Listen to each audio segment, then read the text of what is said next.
बिलासीपारा के नायर आलगा में अवैध रेत खनन रोकने गई शालकोचा वन विभाग की टीम पर रेत माफियाओं ने हमला कर दिया। कार्रवाई के दौरान तेज गति से भाग रहा ट्रैक्टर अचानक पलट गया, जिससे चालक गंभीर रूप से घायल हो गया। इसके बाद भीड़ भड़क उठी और उन्होंने वन अधिकारी पर हमला करते हुए सरकारी वाहन तोड़ दिया। स्थिति बिगड़ती देख कुछ ग्रामीणों ने टीम को एक घर में छिपाकर बचाया। बाद में बिलासीपारा और नायर आलगा पुलिस मौके पर पहुंची और अधिकारियों को सुरक्षित थाने ले गई। वन अधिकारी पवित्र राय ने रेत माफियाओं के खिलाफ मामला दर्ज करा दिया। आप देख रहे हैं आज तक आसाम। धन्यवाद। আজি আমি ৰাতিপুৱা বৰ্তমান বজাতে বিশেষকৈ এটা খবৰ পাওঁ যে ওচৰ অঞ্চলত মানে বহুত নদীৰ মাটি কাটি মানে ট্ৰেক্টৰেদি মানে বহুত মানে চলাই বহুত অবৈধভাৱে খনন কাৰ্য কৰি আছে। তেনেকৈ তাৰপিছত মই লগালগ মই আহি যাওঁ, আহি পেলাই ঠিক ঠাক এখন গাড়ী পাই যাওঁ। পোৱাৰ পিছত গাড়ীখন ৰখাবলৈ যেতিয়া আমি ছিগনেল দিওঁ, তেতিয়া গাড়ীখনে আমাৰ ষ্টাফৰ মোৰো গাৰ ওপৰত দি মানে গাৰ ওপৰত দি উঠাই লৈ যাব বিচাৰে। তেতিয়া আমি কোনো ৰকম জঁপিয়াই চাই ৰাস্তাত মানে জীৱনটো প্ৰাণটো ৰক্ষা কৰোঁ। তাৰপিছত আমি গাড়ীখনৰ নাম্বাৰটো নাপালোঁ, গাড়ীখন পলালে। পিছত আমি তেতিয়া গাড়ীখন নাম্বাৰটো ল'বৰ কাৰণে পিছে গাড়ীখন গ'লোঁ, গাড়ীখন ধৰিবৰ কাৰণে গৈছিলোঁ। তেতিয়া ৰাস্তাতে গাড়ীখন মানে আনলক কৰি দিলে।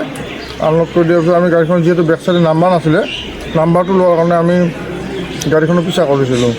পিছা কৰি থাকোঁতে মানে ৰাস্তা মানে অলপ দূৰ যোৱাৰ পিছত গাড়ীখন মানে অলপ পথাৰৰ দাঁতিত মানে পেলাই দিয়ে সেই আৰু। তাৰপিছত কি কৰিলে আপোনালোকক? তাৰপিছত পেলাই দিয়ে। তাৰপিছততো আমি যেতিয়া আমি আহি আছিলোঁ, আহি থাকোঁতে তাতে এই কি পাৰ্ট আছে নায়াৰগা পাৰ্টটো, তাতে মানে আমাক ৰাইজে আবদ্ধ কৰি ধৰে। আবদ্ধ কৰি মানে বহুত আক্ৰমণ কৰিবলৈ চেষ্টা কৰে।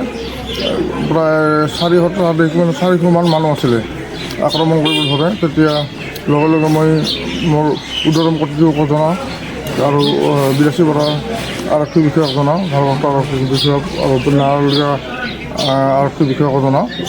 তেওঁলোকে তেতিয়া অলপ পিছত নায়াৰগাৰ আৰক্ষী চকীৰ ভাৰপ্ৰাপ্ত বিষয়াজন উপস্থিত হয়, আমাক মানে উদ্ধাৰ কৰি তাৰ পৰা আৰু মোৰ যিখন গাড়ীৰে মই ভাড়াত আনিছিলোঁ। আজি আমাৰ গাড়ীখন ডিপাৰ্টমেণ্টৰ গাড়ীখন বেয়া হৈছে, মই ভাড়াত এখন গাড়ী আনিছিলোঁ।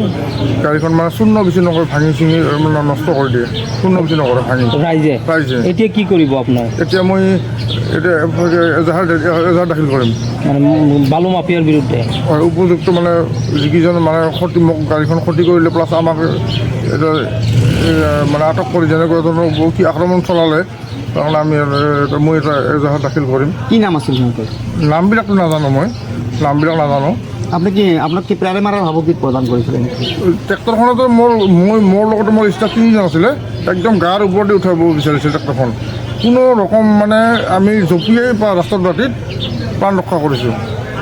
কৰ্তব্যৰত অৱস্থাত আমাক এজন চৰকাৰী বিষয়া মই প্লাছ মোৰ ষ্টাফ আছে, কৰ্তব্যৰত অৱস্থাত আমাক প্ৰাণে মাৰিছিলে। গতিকে এতিয়া মই সেইকাৰণে এজাহাৰ দাখিল কৰিছোঁ। আপোনাৰ গাড়ীখন কিহেদি ভাঙিছে? এইটো মই দেখা নাই। যেতিয়া মোক আবদ্ধ কৰি ৰাখিলে, মোৰ গাড়ীখন দূৰত আছিলে, তেতিয়া ভাঙিলে আৰু। আপোনাক আবদ্ধ কৰি ৰাখিছিলে? এইটো নায়াৰগা পাৰ্ট 2, তাতে আবদ্ধ কৰি ৰাখিছে। মানুহৰ ঘৰত? হয়, মানুহৰ ঘৰত নহয়, মানে এই আছিলোঁ আমি তাতে আবদ্ধ কৰিছোঁ। ৰাইজে কিবা মানে এজন মানুহে মোক কিন্তু অলপ কি দিছে, চেফ দিছে। তেওঁ মোক ঘৰত ৰাস্তাত লৈ গৈ তেওঁলোক সুৰক্ষা দিলে আৰু তাৰমানে এজন স্থানীয় বাসিন্দা। এতিয়া আপুনি কি বিচাৰে? এতিয়া মানে দোষীক উপযুক্ত শাস্তি দিব লাগে, সেইটোৱে বিচাৰোঁ। মানে সেই স্থানীয় এজন বাসিন্দা নহ'লে আজি আপোনাৰতো আজি আমাৰ প্ৰাণ নাবাচে আৰু প্ৰত্যেকজনৰ। যেনেকুৱা এটা চিটুৱেশ্যন হৈছিলে তাত মানে প্ৰাণে বাচি অহাৰ মানে কি নাই। আপোনালোকে কেইজন আছিলে? আমি 5জন আছিলোঁ। আপোনালোকৰ বেজিক আপুনি কি? মই শালকোচাৰ বনাঞ্চলিক বিষয়া। কি নাম আছিল? পবিত্ৰ কুমাৰ ৰয় মোৰ নাম। অ'কে।